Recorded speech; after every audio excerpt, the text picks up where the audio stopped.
Okay, yesterday we were learning about the laws of Brachos. That if you don't make a bracha, you're stealing. Then you do make a bracha, then it's yours. And you have to know what bracha to make. You hold the thing that you're making a bracha on in the right hand. And you're not supposed to talk between the bracha and the eating. You're really not supposed to talk until you swallow the first bite. And so on and so forth. What? What about an after bracha? Why do we make an after bracha? If it's ours already, it's ours, right? It's thanking. No, but Let me ask you a question. You go to somebody's house to eat. Right. After eating, you say thank you. Why do you say thank you? The food you ate was yours.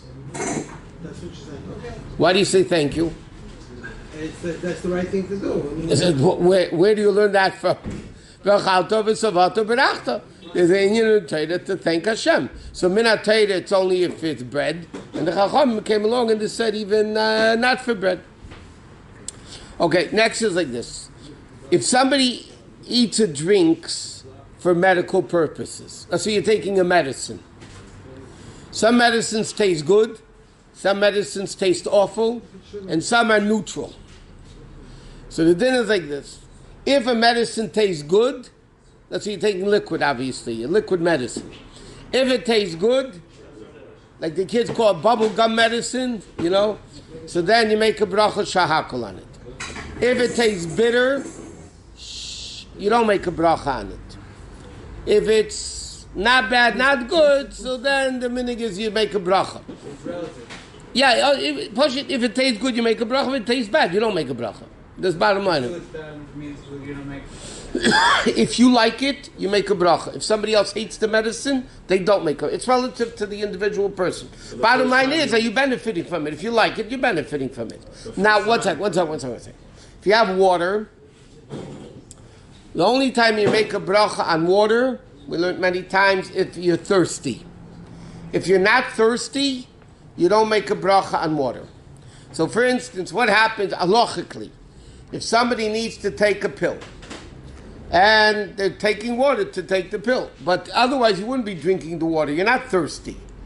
You're taking the water because you need to swallow the pill. So the din is you don't make a bracha on the water. The only time you make a bracha on water is if you're thirsty.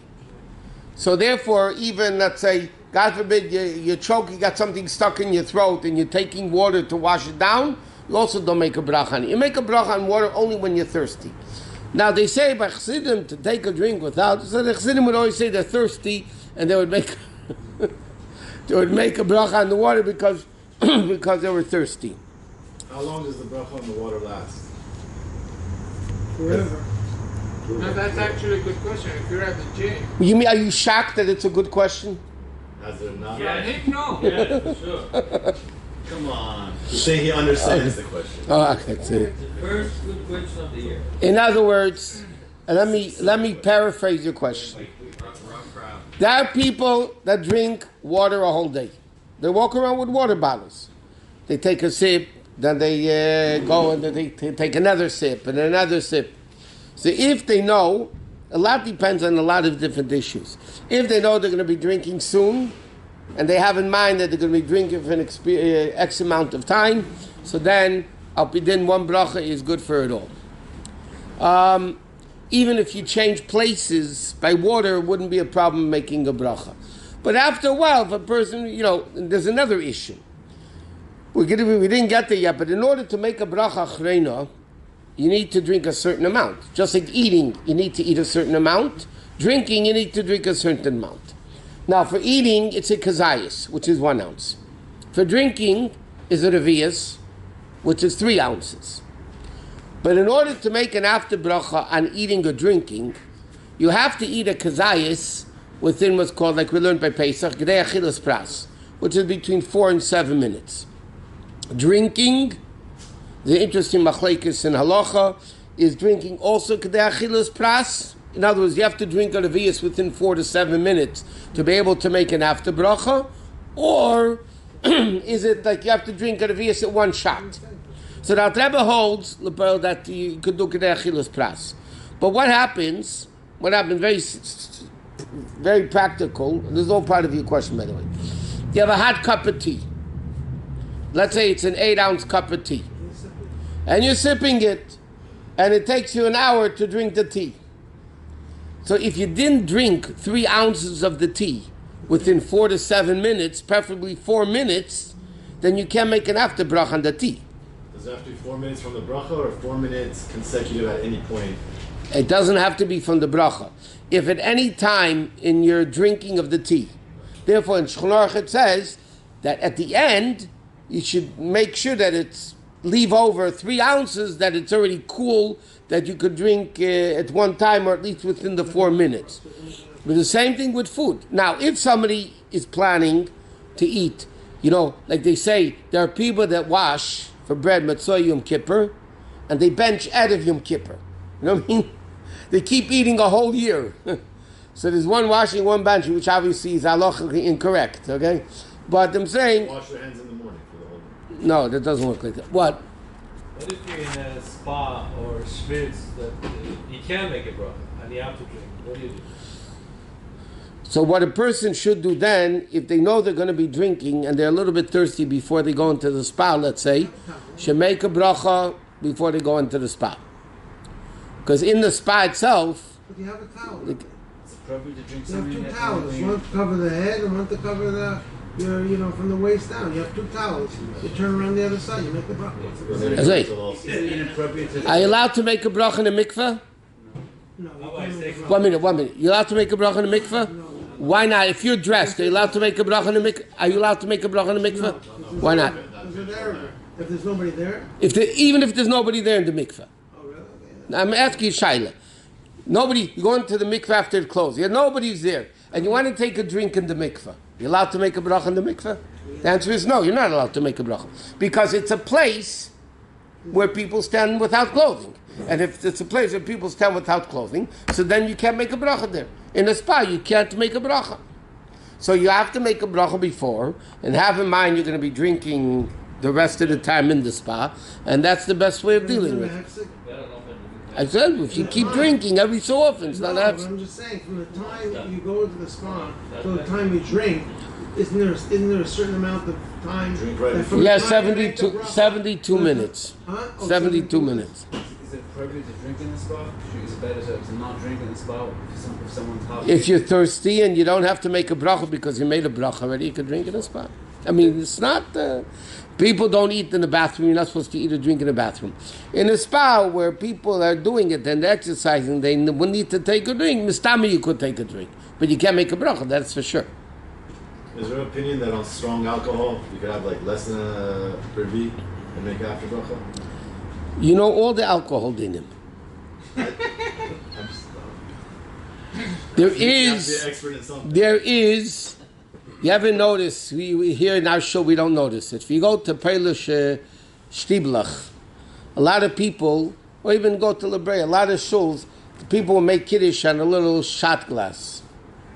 They'll make Kiddush Shabbos morning, not Friday, Shabbos morning. Kiddush club. Okay. Now the Kiddush cup don't make Kiddush. Kiddush cups. Okay, that's the least of the problems they do against halacha. Anyway, Over here it's going to be called the big that is based, by the way, on a Taz. There's an argument between the Taz and Magen Avram. And the Alter Rebbe Pass will take the Magen Avram.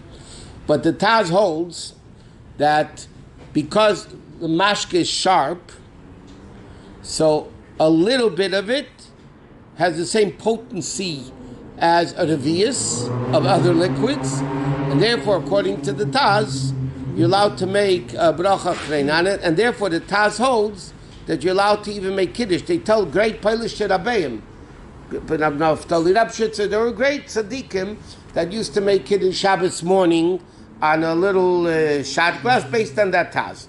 The pearl in our circles, the Rebbe doesn't pass like that. In our circles, we don't do it. And Bechlal, there's a letter from the Rebbe not to make Kiddush HaMashke Bechlal.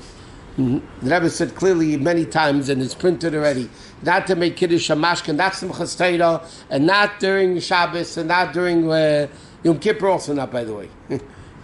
But that, obviously. But not to make Kiddush HaMashke. But if we make Kiddush, you need to have an avias. And if you don't have wine? Huh? The exception is if you don't have wine? If you have no wine, then you can make it a shamashka. But then, the way we hold, you would have to make it on a cup of mashka, 3 ounces. Was there an epidemic at that time where people were drinking too much? That's why that letter went out, or? Now you need the history too. No. Yeah, they lost the driving license.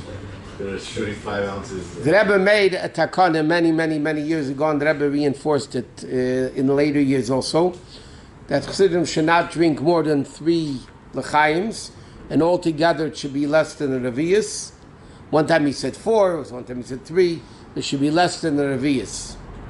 And the Rebbe was very adamant about that. He said you can't go on shlichus if you do it. The Rebbe was speaking very sharp expressions about it. So again, the Friedrich Rebbe wrote, it's a sikha, the Friedrich Rebbe, and the Rebbe quoted this when he spoke about this, that mashke is a dover mo'us. Mashke is despicable, disgusting. The reason why we learned this already, we're going off to a Fabrengen style instead of halacha. The reason why people say l'chaim by a Fabrengen is to loosen up a little bit, and it's based on the Mishnah. The Mishnah says mashkina behema lefnei hashchita. The din was in the Beis Hamikdash, before they shechted the korban, they would give the animal to drink in golden utensils. That's a side thing, but they would give the animal to drink. Why? In case there were things stuck in the throat, the water would wash it down. It would make the shechita easier and better. So Chassidim interpret that the purpose of a fabrengen. What's the purpose of a chassidish fabrengen? Is not only to shech the nefesh habamis. It's like the Gemara says, mevatl tamad Torah leitzos hametz olachnosus kala. The Mishnah says that you mevatel Torah, you stop learning Torah to accompany a dead person, God forbid, to a funeral, and to bring fachnosus kala, if there's a chos and a kala. So those are the 2 cases that you don't learn Torah, besides Megillah and other things, that it's a mess to go to a funeral or to do a wedding.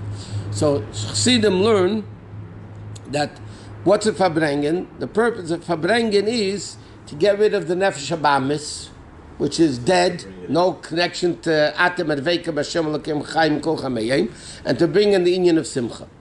So therefore it says, because the whole purpose of Fabrengen is to, so to speak, shecht the Nefesh Habamis, so when you take a l'chaim, so it's you give the behema a little bit of mashka before you shecht it, that the person should loosen up a little, because when you loosen up a little bit, you can talk openly and you're not stuck up. And you're not all those things. The bigger the animal, the more he needs to drink. No, it doesn't say in the Gemara that the bigger animal drank percentage-wise more. That you say. Important they didn't have that, but important they would drink.